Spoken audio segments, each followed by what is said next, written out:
안녕하십니까, 김백문입니다. 요한복음 14장 10절 말씀입니다. 나는 아버지 안에 있고 아버지는 내 안에 계신 것을 네가 믿지 아니하느냐? 내가 너에게 이르는 말이 스스로 하는 것이 아니라 아버지께서 내 안에 계셔 그의 일을 하는 것이라. 사람들이 생각하고 상상하는 하나님은 어떤 모습일까요? 하나님은 전능하시고 무소부재하시고 그런 사람이 가히 접근할 수 없는 그런 분이시기 때문에 영광의 보좌에 앉으셔서 번쩍번쩍하는 광채 속에 자기 모습을 감추시고 천군 천사를 호위하고 거느리신 전능하신 하나님, 큰 능력을 행하시며 모든 나라와 모든 인류와 모든 생명체를 멸하기도 하시고 구하기도 하시는 하나님, 모든 인생의 생사화복을 주장하시는 하나님, 존엄하신 존재요, 거룩하신 존재요, 인간의 언어로는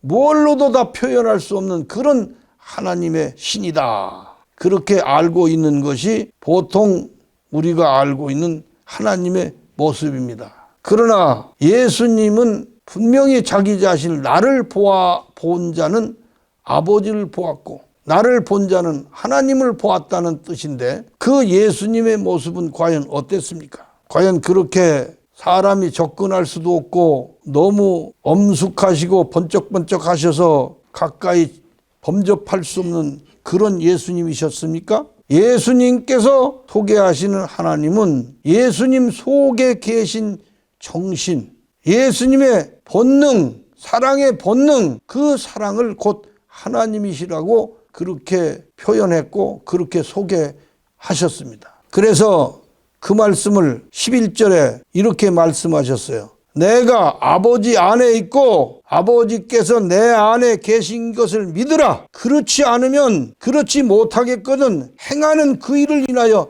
나를 믿으라. 행하는 그 일이 무엇입니까? 사람은 도저히 할 수 없는 그 일을 예수님은 하셨어요. 무엇으로 하셨습니까? 사랑으로 하셨어요. 굶주린 사람의 모습을 보고 그냥 둘 수가 없어서 기적을 일으키셨고, 병든 자의 그 고통스러운 모습을 보시고 그냥 둘 수가 없어서 기적을 일으켜서 그를 치료하시고 고쳐주신 예수님, 그 사랑의 모습, 그 하나님의 모습이 사랑이었음을 보여주시고 드러내신 것이 예수님이십니다. 그래서 예수님께서는 내가 아버지 안에 있고 아버지께서 내 안에 계심을 믿으라. 고난과 환난으로 향하시는 예수님의 정신 속에서 거기에 하나님이 계시고 하나님의 정신 속에 예수님이 계셨던 것입니다. 그 다음 말씀입니다. 내가 진실로 진실로 너에게 이르노니 나를 믿는 자는 나의 하는 일을 저도 할 것이요 또 이보다 더 큰 것도 하리니 이는 내가 아버지께로 감이라.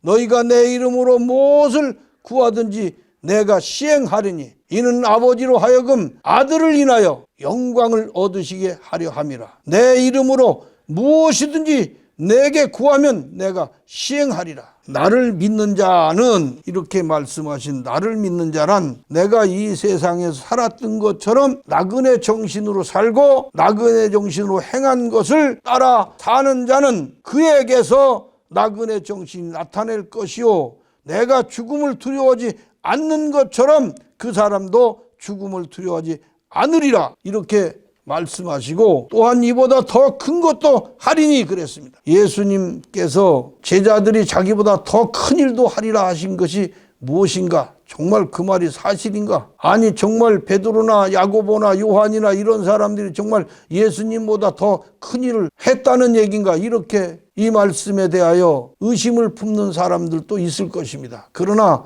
예수님께서 너희가 나보다 더 큰 일도 하리라 하신 이 말씀은 사실이었습니다. 그것은 무엇이냐면 첫째로 예수님은 한 사람의 육체로 이 세상에 오셔서 일했지만 제자들은, 성령을 받은 제자들은 여러 육체로 분산되어 예수님을 재현했으니 예수님보다 더 큰 일을 하신 것입니다. 예수님은 성령으로 잉태되어 여자의 몸에서 나셨지만 제자들은 보혜사 성령이 마가의 다락방에 직접 임하여서 제자들의 마음속에 들어가셔가지고 그 예수의 영으로 나타나시고 예수의 삶을 재현했으니 예수님보다 더 큰 일을 하신 것입니다. 세 번째로 예수님은 율법 가운데서 나셔서 한동안 율법 밑에 계시면서 어머니가 부탁하는 것도 아직 내 때가 이르지 아니했어요 하고 때를 말씀하셨지만 제자들은 성령을 받자마자 나가서 병든 자를 고치고 복음을 전하고 엄청난 역사를 하시고 율법 가운데서 나신 게 아니라 이제 복음 가운데서 나셔서 율법 위에서 일했던 제자들이기 때문에 예수님보다 더 큰 일을 했던 것입니다. 네 번째로 예수님은 교회의 터를 닦으셨으나 예수님의 제자들 곧 사도들은 그 터 위에 교회를 세우셨습니다. 집을 지었다는 얘기입니다. 터 닦은 사람보다 그 위에 집을 진 사람이 아주 더 크게 보이는 거 아니겠습니까? 그래서 너희가 나보다 더 큰 일을 하리라 하셨던 예수님 말씀은 결코 빈소리가 아니었습니다. 예수님은 심판할 권세가 없었지만은 예수님의 제자들은 심판할 권세를 가졌습니다. 마지막으로 예수님은 좁은 지역 유대나라 지역에서만 왔다 갔다 하면서 복음을 전하셨으나 예수님의 제자들은 땅끝까지 온 세계에 흩어져서 복음을 전했다는 사실을 우리는 알 수가 있습니다. 그렇게 의심 맡은 도마 같은 사람도 인도까지 가서 복음을 전했다고 하지 않습니까? 온 사도행전에 보면 주로 베드로 이렇게 몇 명의 사도들 그리고 또 바울 사도의 행적만 드러나지만 흩어진 제자들이 온 세상에 흩어져서 예수님의 영을 드러내셨기 때문에 예수님보다 더 훨씬 큰 역사를 하셨습니다.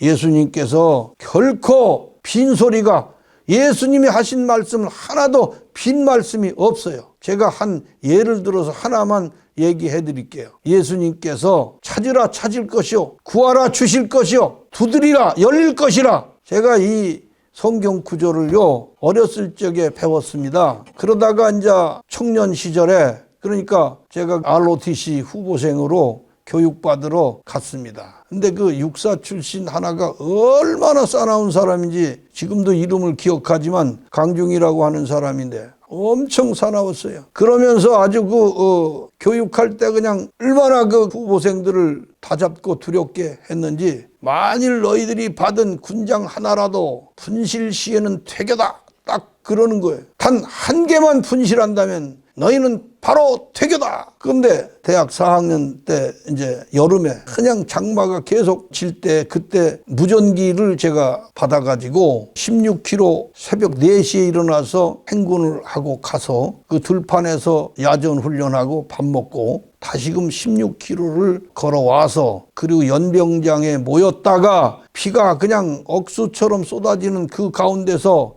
흩어서 집으로 들어가서 병사 막사로 들어가서 제가 비 맞은 옷을 다 벗고 그리고 나서 장비를 점검했는데 제 무전기 꼭지가 없어진 거예요.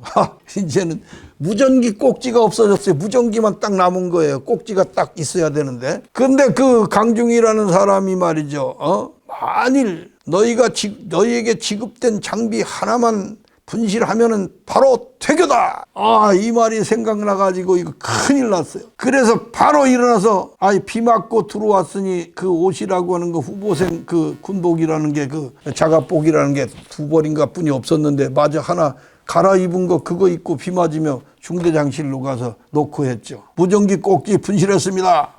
이렇게 제가 어떻게 했을 거예요. 그러니까 이렇게 목침대에 누웠던 스프링처럼 발딱 일어나더니 그냥 탁 쓰더니 나보고 하는 소리가 뭐야 우고생 가서 찾아. 그래서 지금 어두워서 후라시 등 하나 주시길 원합니다. 그랬더니 그러더니 거기 하사관 하나가 야 저거 줘라. 딱 그런데 병사가 하나 갖다 줬는데 보니까 무슨 반딧불 정도의 빛이 나오는 그거 키자마자 불빛이 반딧불 한 2개나 3개 합해놓은 것 정도예요. 그걸 가지고 16km 군장을 가지고 짊어지고 갔다가 돌아온 길을 가서 무전기 꼭지를 찾을 수 있겠습니까? 한번 생각해 보세요, 여러분. 찾을 수 있겠어요? 그래서 그 후라시를 들고 그 비 오는 연병장으로 혼자서 나갔어요. 무전기 꼭지 하나 찾으려고. 그거 어디서 찾아요? 연병장이 연병장만 해도 16km는 제외하고 연병장만 해도 얼마나 넓은데 거기서 제가 할 수 있는 게 무엇입니까? 어렸을 적에 배웠던 성경 구절 하나를 그 자리에서 외웠습니다. 그 성경 구절이 뭐라고 했지요? 찾으라 찾을 것이요 구하라 주실 것이요. 찾으라 찾을 것이요 구하라 주실 것이요 두드리라 열 것이라. 이 말씀을 그 자리에서 딱 주여 그대로 말씀대로 행해 주실 것을 믿습니다. 그러고 거기서 뛰었어요. 뛰면서 군가를 부르면서 우리는 젊은 사관 빛나는 장교단 하면서 뛰었어요. 우리는 젊은 사관 피 끓는 장교단 저 하늘 푸른 창공을 나르는 쏘홀개 이러면서 연병장을 그냥 뛰면서 찾으라 찾을 것이요 뭐 왜다가 군가 부르다가 그냥 점점 좁혀서 가운데까지가 가운데서부터 또 점점 넓혀서 온 연병장을 뛰기를 갖다가 2시간. 그런데 16km까지 가지 않고 성경 말씀은 그대로 이루어졌습니다. 뭐 하나가 턱 발에 걸려서 딱 보니까 이 무전기 꼭지 내가 떨어뜨린 것이 그놈이 거기 있는 거예요. 딱 들었는데 이 날카로운 무전기 꼭지가 내 손을 그냥 베어놓을 정도로 그렇게 꽉 쥐었어요. 다시는 놓치지 않는다 생각하고 그리고 가서 중대장실에 딱 들어가서 노크를 했어요. 이 중대장이 잠도 안 자는 거예요. 2시간 정도 뛰었는데 안다고 딱 목침대 딱 있다가 내가 딱 노크하고 몇 번 후보생 무전기 꼭지 분실된 무전기 꼭지 찾았습니다. 그랬더니 막 빨떡 일어나더니 여시 가서 자라. 여러분 이 어려울 때 급할 때 어렸을 적에 배웠던 이 성경 구절 하나를 가지고 불가능한 것을 가능으로 이끌어갈 수 있다는 것이 하나님의 말씀인 이 사실을 저는 여러분에게 말씀드리면서 오늘의 말씀을 여기서 마치겠습니다. 감사합니다.